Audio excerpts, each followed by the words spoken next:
आज मी बनवत आहे तांदळाच्या पिठापासून एकदम खुसखुशीत अशी स्नॅक्स रेसिपी आहे।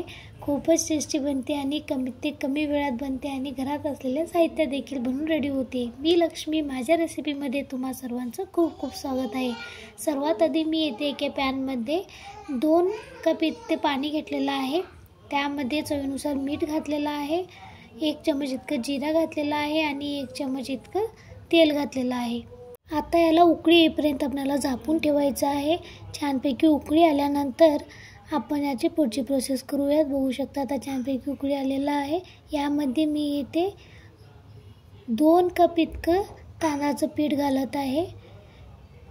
आता याला तांदळाचं पीठ घातल्यानंतर छानपैकी मिक्स करून घ्यायचं आहे। एकदम झटपट बनतो, जास्त वेळ लागणार नाही। याला कमीत कम 2 ते 3 मिनिटांसाठी आपल्याला शिजवून घ्यायचं आहे। बघू शकता तुम्ही इथे। आता याला छानपैकी मिक्स करून झाल्यानंतर आपल्याला याला आणखीन 3 मिनिटांसाठी झाकून ठेवायचं आहे, म्हणजे हे पीठ वाफरल्यासारखं होईल छानपैकी। तुम्ही बघू शकता इथे। याला 3 मिनिटांसाठी झाकून ठेवूयात। आता पीठ छानपैकी शिजून झालेलं आहे, एकदम मस्त झालेलं आहे। आता याला मी साईडला काढून घेत आहे। आता पीठ इथे साईडला काढून घेऊन आपल्याला छानपैकी मळून घ्यायचं आहे।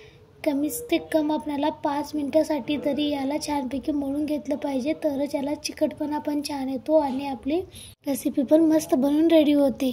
आता मी इथे सर्वात आधी याला वाटीच्या सहाय्याने मळून घेणार आहे, कारण की जास्ती गरम असल्यामुळे हाताला चटके बसतील। त्यामुळे मी आधी इथे वाटीच्या सहाय्याने याला मळून घेत आहे आणि थोडंसं थंड झाल्यानंतर आपल्याला हाताने देखील मळून घेऊ शकता आपण। आणखीन तुम्ही माझ्या व्हिडिओला लाईक केलं नसेल तर लाईक करा, त्याचबरोबर माझ्या चॅनलवरती नवीन असाल तर सबस्क्राईब देखील करा। आता मी येथे पीठ छानपैकी मळून घेतलेलं आहे, याला साईडला ठेवून घेऊयात। मी येथे चपातीचा गोळा कसा घेतो त्याप्रमाणे गोळा बनवून घेतलेला आहे, बघू शकता तुम्ही इथे। आता याला आपण नॉर्मली चपाती कशी लाटतो तशी लाटायचं आहे। साईडनं कट झाल्यासारखं होईल पण हरकत नाही, आपण साईडचं कट करून याला आकार देऊ शकतो। तुम्ही बघू शकता येथे। आता याला मी सर्वात आधी लाटून घेत आहे, एक साईज असं लाटून घ्यायचं आहे आपल्याला, बघू शकता येथे। आता याला साईडनं कट करून घेऊयात। आपण आपल्या आवडीनुसार गोल आकार देऊ शकता, चौकोनी आकार, कोणत्याही आकारात त्याला कट करू शकता। मी सर्वात आधी साईडनं कट करून घेत आहे, म्हणजे याला आकार चांगला देता येईल। मी याला नॉर्मली चौकोनी आकार दिलेला आहे, तुम्ही याला त्रिकोणी आकार, गोल किंवा कोणत्याही आकारामध्ये याला कट करू शकता। आता हे छानपैकी कट करून झालेलं आहे, याला साईडला काढून घेऊयात।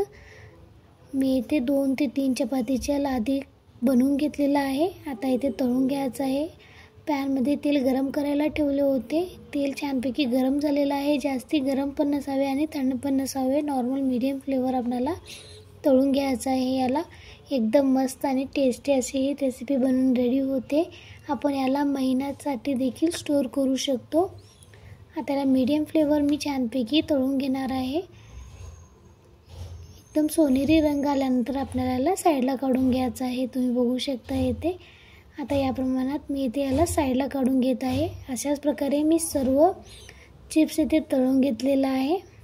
तर मग माझी ही रेसिपी कशी वाटली कमेंट्समध्ये नक्की सांगा। आवडल्यास चॅनलला लाईक, शेअर, सबस्क्राईब करायला विसरू नका। आता अशाच प्रमाणात मी सर्व इथे तळून घेत आहे।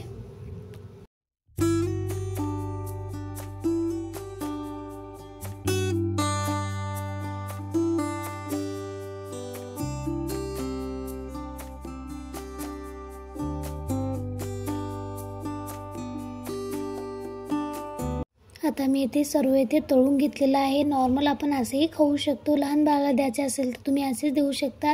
याला आणखीन चटपटा बनवण्यासाठी मी इथे 1 चम्मच इतकं लाल तिखट घातलेलं आहे, त्यामध्ये चवीनुसार मीठ घालत आहे। आणखीन 1 चम्मच इतकं मी चाट मसाला घातलेला आहे। आता याला मिक्स करून घेऊयात। आता हे सर्व छानपैकी मिक्स करून झाल्यानंतर जे आपण तळलेले चिप्स आहे त्यामध्ये घालून घ्यायचं आहे आणि याला छानपैकी मिक्स करून घ्यायचं आहे। अशा प्रकारे केला तर आणखीन मजेदार लागतील, खूपच टेस्टी लागतील, सर्वजण आवडीने खातील। तुम्ही देखील नक्की ट्राय करून पहा। आता मी ते यामध्ये घालून याला छानपैकी मिक्स करून घेत आहे। थोडंसं मोठंसं पातेलं घेतलं ना छानपैकी मिक्स करायला येईल, बघू शकता तुम्ही इथे। तुम्ही हा माझा व्हिडिओ शेवटपर्यंत पाहिल्यामुळे तुम्हा सर्वांचं खूप खूप धन्यवाद। चला तर मग पुन्हा भेटूया अशाच एका छानशा रेसिपी बरोबर।